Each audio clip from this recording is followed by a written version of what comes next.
Dahunan ko na yung mga kamote at uulamin na baga pagbalik namin patay na lahat itong mga tanim na to, kaya dinahunan ko na pati yung ampalaya. Yep.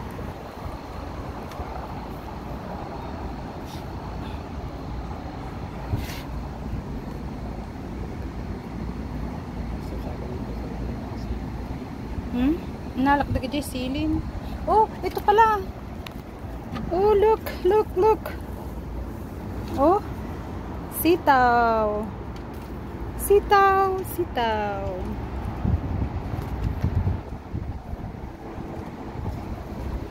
Oh, diba? Laki-laki. Ang sitaw. Ang haba-haba. Oh. Dahunan ko na lahat yung ito.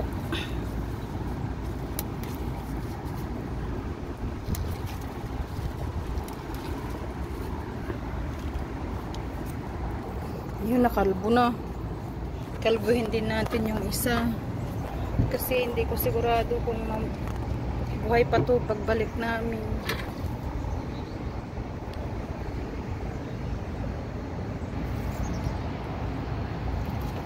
Yun si Daddy. Umaasa. Well, tubigan mo pa din. Ang pati yung mga ha? Yan, ang dami kong nakuha sa isang pot. Oh, fresh na fresh, diba? Nakakalbo na din. Ito pa ang nakuha ko. Hindi ko alam, galing yata sa taas o sili yan. Ay, sili! Sili. Buto ng sili. Ayun o, tumubo. Wala na. Kinalbuhan ko na rin. Kuhanin ko pa yung iba. Yung driver namin pupunta ng Canada, oh, ayun, natras na niya yung sasakyan. Oh, aalis na. Papunta na ng Canada. Patay kayo. Mayon. The driver. Oh.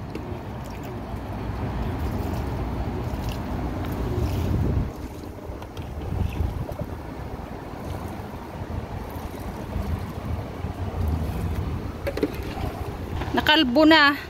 Let's see when we come back. Kung kalbo pa rin o patay pa o buhay.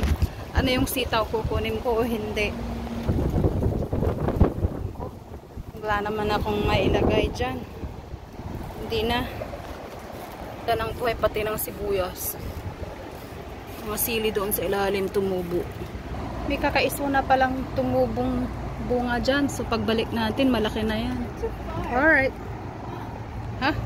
Too far. Yeah, that's what I thought. I saw that one. I told Daddy.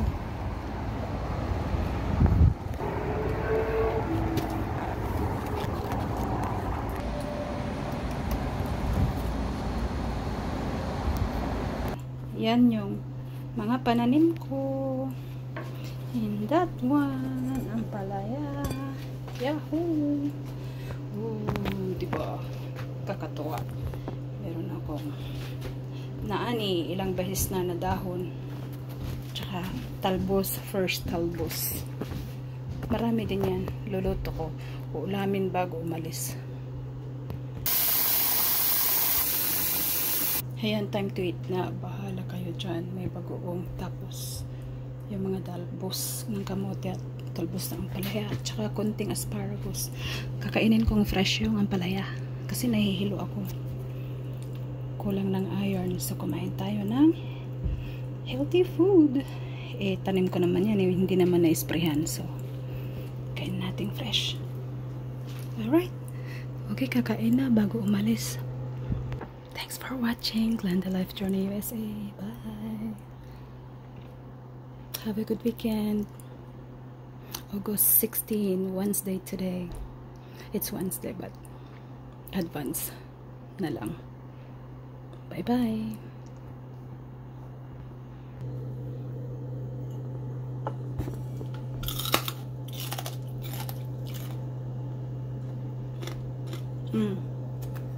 Yum.